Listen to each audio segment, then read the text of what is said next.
ओ परिवर्तन. बदल येत नाही, तो घडवून आणावा लागतो. 29वा अध्याय. शाकाहार. शाकाहार ही भारताची मूळ संस्कृती आणि ओळख होती. ही आज्ञा वेदात आहे, प्रत्येक मनुष्याकरिता. वेदविरुद्ध आचरणाचा आरंभ महाभारत काळाच्या नंतरच झाला होता. धर्मग्रंथांच्या चुकीच्या व्याख्येने यास धर्म म्हटले गेले. आधुनिक काळातील मोठमोठे महापुरुष आणि संत या प्रलोभनापासून किंवा सवयीपासून वाचू शकले नाहीत. आपल्या ह्या सवयीमुळे त्यांनी त्याची वकिली, समर्थन देखील केले. ग्रंथामध्ये मिसळ, भेसळ अर्थात प्रक्षेप कदाचित याच कारणांनी केली गेली असावी. आपली चूक बरोबर सिद्ध करण्यासाठी ग्रंथामध्ये लिहिलेले गेले की प्राचीन कार्य मांस खात होते. हळूहळू वेदविरुद्ध आचरणे वाढली, बाहेरील आक्रमणे वाढली. ती आपल्याबरोबर आपली संस्कृतीही घेऊन आले, सवयी पण घेऊन आले. यथा राजा तथा प्रजा ही उक्ती येथेही फलित झाली. राजा मांसाहार करत होते तेव्हा भारतातही तो सुरू झाला. या वेदविरुद्ध आचरणाला महात्मा बुद्धांनी पाहिले, याला हिंसा मानले आणि हे करण्यास आपल्या शिष्यांना नकार दिला. परंतु आगामी काळातील अनेक समाजसुधारकांनी वेदज्ञानाकडे पूर्ण दुर्लक्ष करून मांस वगैरे कापणे, बळी देणे इत्यादींना धर्माचे अंगच बनवले. मूसा असो, मुहम्मद असो वा येशू असो, त्यांनी तर निष्पाप पशूंचे बळी देणे म्हणजे अल्लाहला प्रसन्न करणे असल्याचे सांगितले.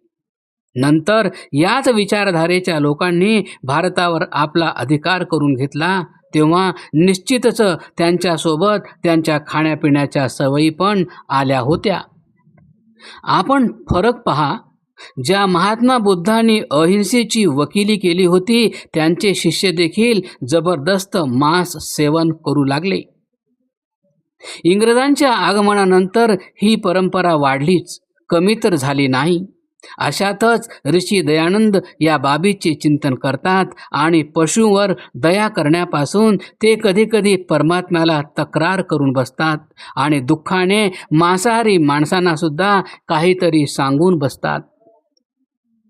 या अनाथ पशूंना शीघ्र वाचवायचे आहे.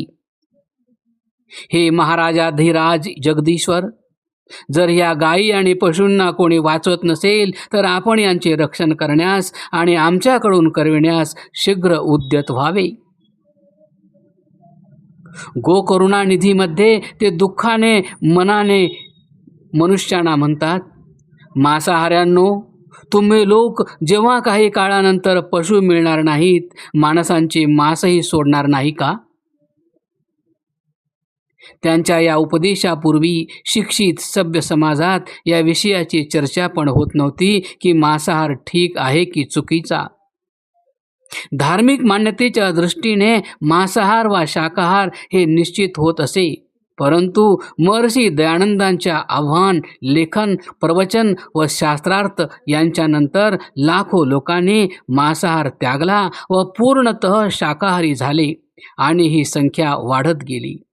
लोकांनी शाकाहाराला वेगाने स्वीकारले आणि जो विचार चर्चेतच नव्हता तो चर्चेत आला आणि आजही हा विषय वादविवादाचा केंद्रबिंदू आहे.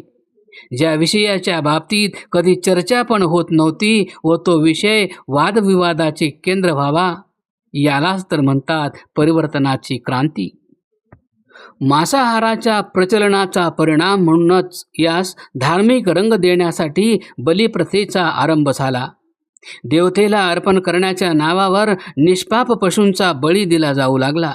यालाच क्षत्रियत्वाची ओळख मानले गेले. बळी अर्पण करणे देवतेच्या नावावर होते, पण थोडा विचार करा, या मांसाला शिजवत कोण होते आणि खात कोण होते? परंतु दयानंद या मुक्या पशूंचे आवाज बनले आणि राजाकडे तक्रार गाऱ्हाणे करायला पोचले. आता दसरा जवळ आलाय.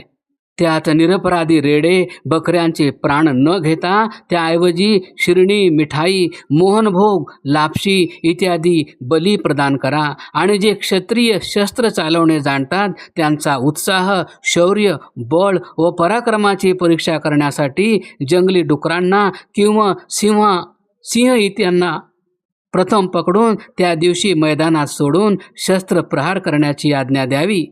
यांना समजले तर पाहिजे की शस्त्र चालवणे असे असते. महर्षी दयानंदांच्या मनात बलिप्रथेतील क्रूरते संबंधाने काय विचार आहेत आपण यावरूनच अनुमान लावू शकता. राजाने आश्वासन दिले की ते हळूहळू हे बंद करून टाकतील. असो, आर्य समाजाने देखील याविरुद्ध आवाज उठवला, आंदोलन केले आणि पुढे चालून पशुधन विरोधी बलिप्रथा विरोधी कायद्याची पण निर्मिती झाली. समाजात जी काही जागृती आली आणि 70 ते 80% बलिप्रथा कमी झाली. यापुढे आणखी अधिक प्रयत्न करण्याची आवश्यकता आहे. जी बलिप्रथा राज्याकडून मान्यता प्राप्त व पोषण प्राप्त होती, आज तीच सरकारे हिच्या विरुद्ध कायदे बनवत आहेत. काय ही लहान परिवर्तन क्रांती आहे?